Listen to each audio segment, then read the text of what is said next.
الحمد لله الذي أبدع الأفلاق والأرضين، والصلاة والسلام على من كان نبيا وآدم بين الماء والدين، وعلى آله وأصحابه أجمعين. أما بعد، فأعوذ بالله من الشيطان الرجيم. بسم الله الرحمن الرحيم. وسيجنبها الأتقى الذي يؤتي ماله يتزكى وما لأحد عنده من نعمة تجزى إلا ابتغاء وجه ربه الأعلى فلسوف يرضى. صدق الله مولانا العظيم. إن الله وملائكته يصلون على النبي يا أيها الذين آمنوا صلوا عليه وسلموا تسليما. محبت کے ساتھ خوشی پڑھیے گا. الصلاة والسلام عليك يا رسول الله وعلى آلك وأصحابك يا سيدي يا حبيب الله. الصلاة والسلام عليك يا سيدي يا رحمة الله وعلى آلك وأصحابك يا حبيب الله. مختصر حمد و صلاة کے بعد ماہانہ 11ویں شیف کا پروگرام برائے ایصال ثواب حاجی سلام محمد صاحب رحمۃ اللہ تعالی علیہ، ان کے ایصال ثواب کے لیے آج کا یہ پروگرام ہے. مسند صدارت محترم المقام حضرت علامہ مولانا قاری غلام مصطفیٰ سیالوی صاحب زیدہ مجدوب، محترم المقام حضرت علامہ مولانا قاری شمریز صاحب زیدہ شرفہ، نہایت ہی واجب القدر بزرگوں، دوستوں، عزیز بچوں، چونکہ یہ ماہ مبارک ربیع الثانی کا مہینہ ہے اور اس مہینے میں تاجدار صداقت افضل البشر بعد الانبیاء حضرت سیدنا ابو بکر صدیق رضی اللہ تعالی عنہ کا وصال ہے. تو آج کی ہماری گفتگو اسی حوالے سے ہوگی.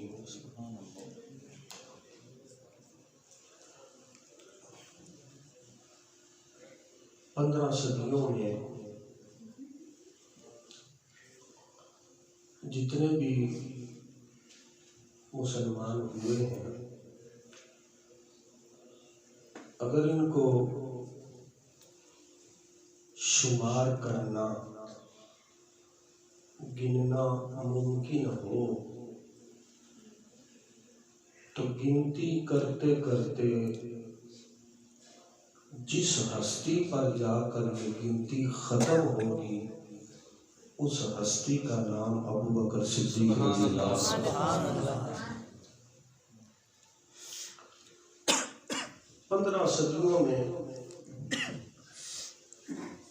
اسلام کے جتنے بھی مبلغ ہوئے ہیں، خطیب ہوئے ہیں، ان کی گنتی کی جائے تو جس ہستی پر جا کر یہ گنتی ختم ہوگی اس ہستی کو سیدنا صدیق اکبر رضی اللہ تعالیٰ عنہ کہا جاتا ہے.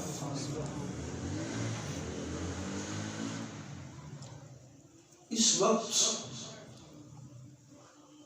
اگر کوئی پوچھے کہ رحمت للعالمین آقا صلی اللہ علیہ وسلم کے سب سے زیادہ قریب کون ہے، اگر کوئی اس وقت پوچھے کہ حضور دو عالم صلی اللہ علیہ وسلم کے سب سے زیادہ قریب کون ہے؟ تو اگر دشمن بھی ہو تو وہ بھی یہی جواب دے گا کہ اس وقت حضور کے سب سے زیادہ قریب جو ہستی ہے وہ سیدنا صدیق اکبر رضی اللہ تعالیٰ عنہ ہے۔ اگر آپ کسی سے پتہ پوچھتے ہیں کہ تیرا پتہ کیا ہے، وہ اپنا نام بتائے گا، اپنے گاؤں شہر کا نام بتائے گا، اپنی تحصیل اپنے ضلع کا بتائے گا، اتنا ہی پتہ ہوتا ہے نا۔ لیکن اگر کوئی بندہ سیدنا صدیق اکبر رضی اللہ تعالیٰ عنہ، سیدنا عمر فاروق رضی اللہ تعالیٰ عنہ سے پوچھے کہ آپ کا پتہ کیا ہے، تو آواز آئے گی، ہم نے اپنا پتہ نہیں رکھا، ہم نے تو اپنے پتے کو محبوب دو عالم صلی اللہ علیہ وسلم کے پتے میں اس طرح گم کر دیا ہے کہ اگر تو نے ہمارے تک پہنچنا ہے تو گنبد خضرا کا پتہ کر لے، تجھے پتہ چل جائے گا کہ ہم بھی وہی رہتے ہیں۔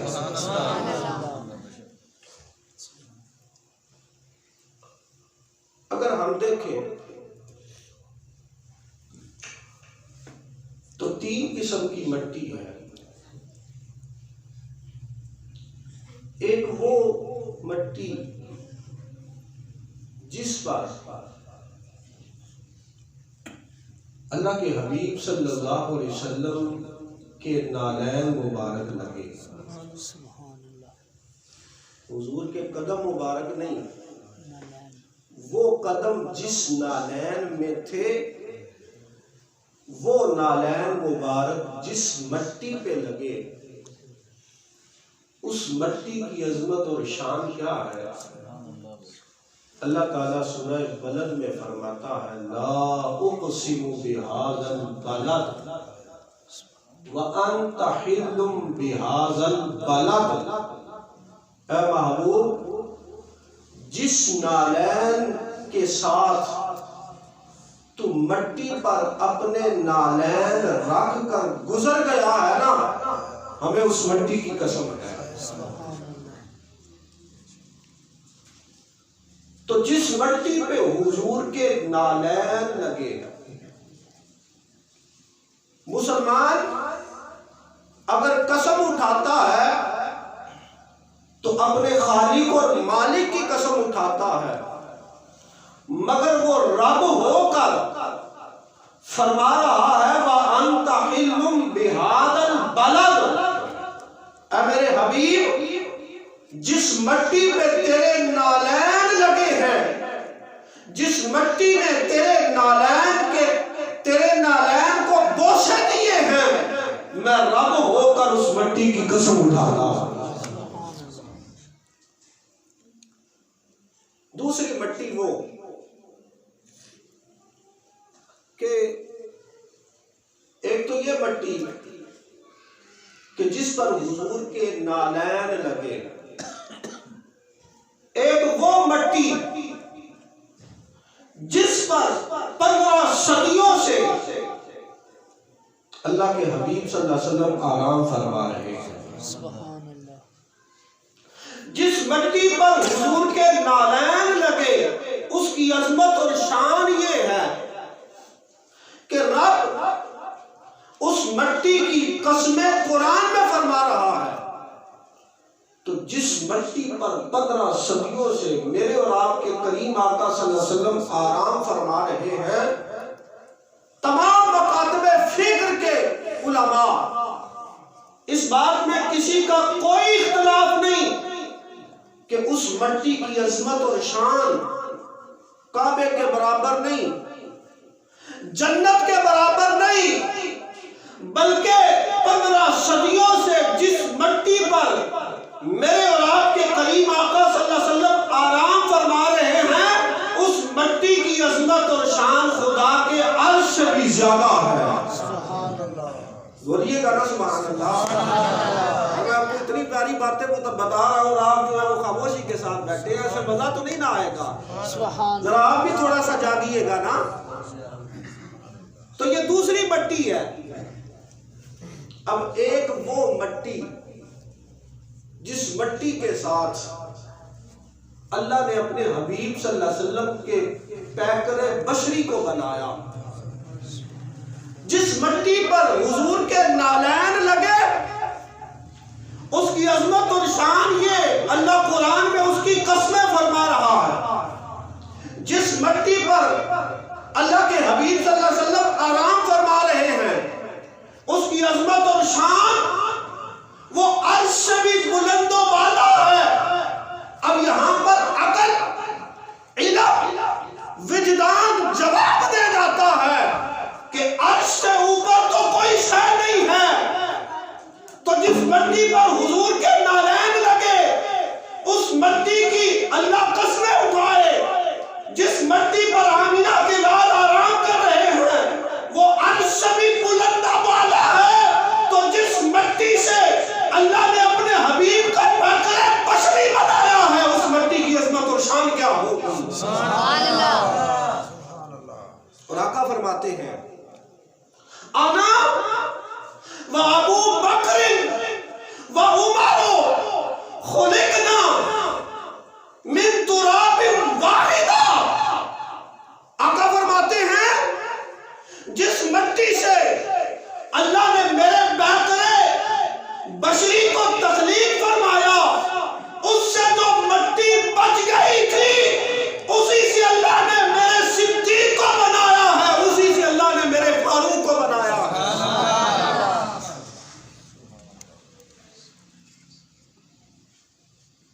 تو جن کا وجود ہی آقا کونین صلی اللہ علیہ وسلم کی مٹی سے بنا ہو، ان ہستیوں کی عظمت اور شان کیا ہو؟ اور آقا فرماتے ہیں، حضور فرماتے ہیں کہ وَوَزِيرَانِ فِي السَّمَاءِ وَوَزِيرَانِ فِي الْأَرْضِ۔ میرے دو وزیر آسمانوں میں ہیں، میرے دو وزیر زمین پر ہیں۔ اب وزیر کس کے ہوتے ہیں؟ بادشاہ کے۔ وزیر کس کے ہوتے ہیں؟ بادشاہ کے۔ بادشاہ کے۔ اور جہاں بادشاہ کے وزیر ہوتے ہیں، وہاں پر اس بادشاہ کی حکومت ہوتی ہے۔ گویا کہ آقا فرما رہے ہیں، میرے دو وزیر زمین پر ہیں، میرے دو وزیر آسمانوں میں ہیں۔ حضور بتانا چاہتے ہیں کہ میرے امتیوں، اللہ نے مجھے زمین کی حکومت بھی عطا کی ہے، اللہ نے مجھے آسمانوں کی حکومت بھی عطا کی ہے۔ سبحان اللہ۔ اور آسمانوں کے وزیر کون ہیں؟ فرمایا جبرائیل و میکائیل۔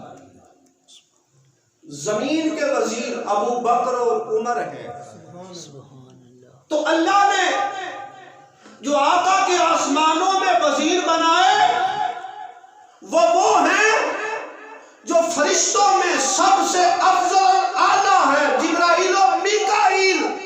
تو اسی طرح اللہ نے اپنے حبیب کے جو زمین پر وزیر بنائے ہیں، وہ ابو بکر اور عمر ہیں، جو صحابہ میں سب سے فضیلت والے ہیں۔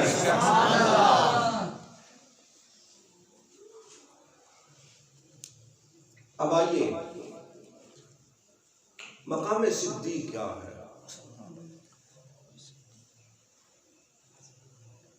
میرے آقا کونین صلی اللہ علیہ وسلم جب غار میں تھے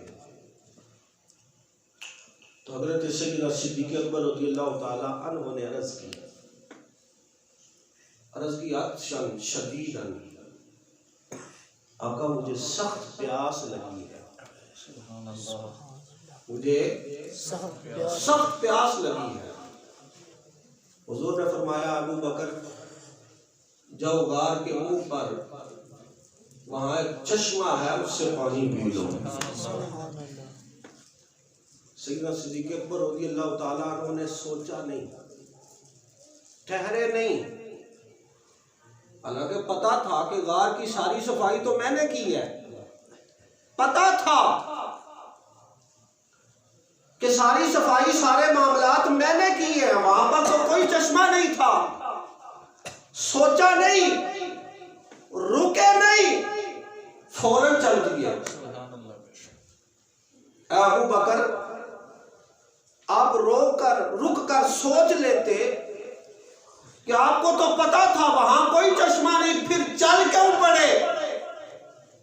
تو حضرت ابو بکر صدیق رضی اللہ تعالیٰ عنہ بتانا چاہتے ہیں کہ رب قرآن میں فرماتا ہے وَاسْمَعُوا وَأَطِیعُوا، میرا محبوب جب فرما دے تو فوراً اس پہ عمل کر لو، اس لیے اگر تم سوچ میں پڑ گئے تو تمہارا ایمان خطرے میں پڑ جائے گا۔ سیدنا صدیق اکبر رضی اللہ تعالیٰ عنہ چل دیے۔ اب جب وہاں پہ پہنچے نا، دیکھا چشمہ ہے، پانی پیا، پیاس بجھائی، جب واپس پلٹے نا تو حضور نے پوچھا، فرمایا ابو بکر بتاؤ پانی کیسا تھا؟ ابو بکر پانی کیسا تھا؟ یہ پوچھنے کی وجہ کیا تھی؟ وجہ یہ تھی کہ سیدنا صدیق اکبر رضی اللہ تعالیٰ عنہ کہتے ہیں یا رسول اللہ صلی اللہ علیہ وسلم، پانی بہت زیادہ میٹھا تھا، بہت زیادہ ٹھنڈا تھا، دودھ سے زیادہ سفید تھا۔ یہ پانی کی 3 خصلتیں تھی، ٹھنڈا بھی تھا، میٹھا بھی تھا، دودھ سے زیادہ سفید بھی تھا۔ آقا نے فرمایا اے ابو بکر جانتے ہو یہ پانی کدھر سے آیا؟ عرض کی اللہ اعلم ورسولہ، اس بات کو یا اللہ جانتا ہے یا رب کا حبیب جانتا ہے، ابو بکر کو کیا پتا؟ صرف اللہ کا نام نہیں لیا، حضور کا نام بھی لیا، گویا کہ عقیدہ بتا دیا کہ ابو بکر کا عقیدہ یہ ہے کہ جو بات خدا جانتا ہے خدا کی عطا سے اس کا مصطفیٰ بھی جانتا ہے۔ آقا کونین صلی اللہ علیہ وسلم نے فرمایا ابو بکر سن، جب تو نے کہا نا کہ مجھے پیاس لگی ہے تو میں نے تجھے کہا کہ جا غار کے منہ پر چشمہ ہے پانی پی لے، تو بغیر سوچے چل دیا۔ جب تو بغیر سوچے چلا نا تو اللہ نے جنت کے فرشتے سے فرمایا کہ اے فرشتے ابو بکر کے پہنچنے سے پہلے جنت کی نہر کا کنیکشن غار کے ساتھ کر دے، میرے محبوب کے یار کو پیاس لگی ہے۔ تو حضرت سیدنا صدیق اکبر رضی اللہ تعالیٰ عنہ عرض کرتے ہیں آقا اللہ کی بارگاہ میں میرا اتنا مرتبہ اور مقام ہے تو سنیے، دل کے کانوں سے سنیے گا۔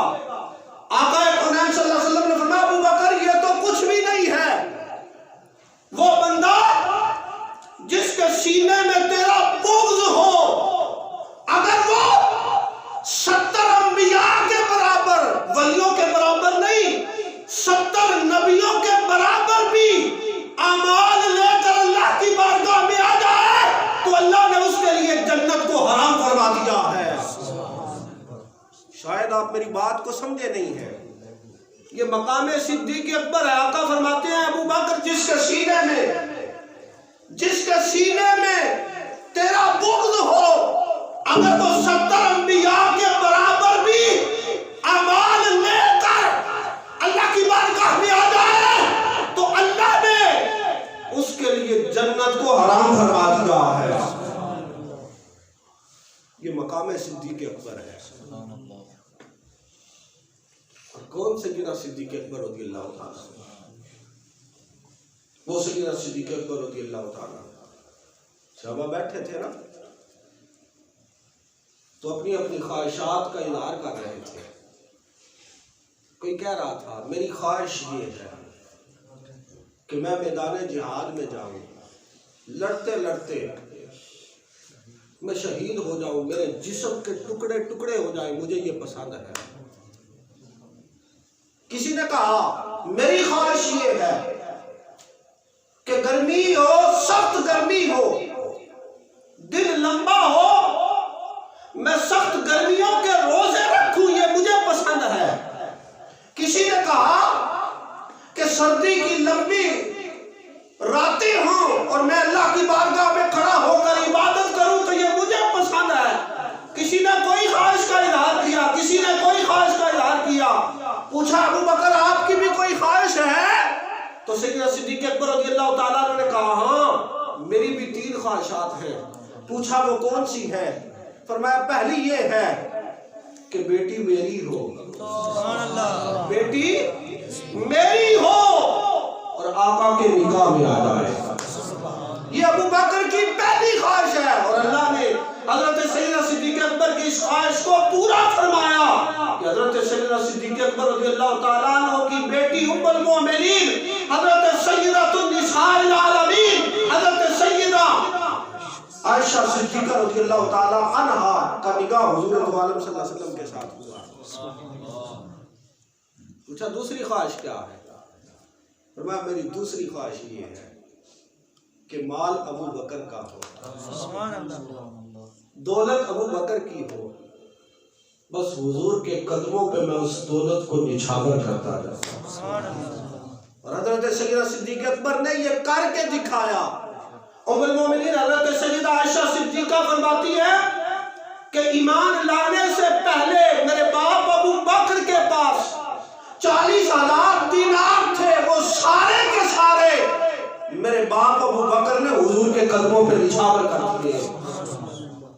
اور یہی وجہ ہے آقا فرماتے ہیں کہ مجھے کسی کے مال نے اتنا نفع نہیں دیا ہے جتنا نفع ابو بکر کے مال نے دیا ہے۔ اور آقا فرماتے ہیں کہ ہم پر کسی کا کوئی احسان نہیں کہ ہم نے اس کا بدلہ دے دیا، مگر ابو بکر وہ ہے کہ جس کے احسان کا بدلہ اس دنیا میں نہیں بلکہ قیامت کے دن اس کے احسان کا بدلہ خود خالق کائنات عطا فرمائے گا۔ بھائی یہ میری دوسری خواہش ہے، مال ابو بکر کا ہو، حضور کے قدموں پہ نچھاور کرتا رہوں اور حضور کے نام پر آقا کونین صلی اللہ علیہ وسلم کے میلاد پر اپنے مالوں کو خرچ کرنے والوں، حضور دو عالم صلی اللہ علیہ وسلم کے نام پر اپنے مال کو نچھاور کرنے والوں خوش ہو جاؤ کہ تم جو حضور کے نام پر حضور کے قدموں پہ اپنے مال کو نچھاور کرتے ہو گویا کہ یہ تم سنت صدیق اکبر پر عمل کر رہے ہو۔ فرمایا تیسری خواہش یہ ہے النظر الی وجہ رسول اللہ صلی اللہ علیہ وسلم۔ ابو بکر کی تیسری خواہش یہ ہے کہ نگاہ ابو بکر کی ہو، چہرہ مصطفیٰ کریم صلی اللہ علیہ وسلم کا ہو، بس ابو بکر حضور کے چہرے کو تکتا رہے یہاں تک کہ ابو بکر کی زندگی کی آخری شام۔ یہ مقام صدیق اکبر رضی اللہ تعالیٰ، کیونکہ جامعہ رضویہ جہاں قرآن میں بھی 11ویں شیخ کا پروگرام ہے، اسی لیے اپنی گفتگو کو اسی بات پر ختم کرتا ہوں۔ اللہ تعالیٰ ہمیں مقام سیدہ صدیق اکبر رضی اللہ تعالیٰ عنہ صبر کی توفیق عطا فرمائے۔ توفیق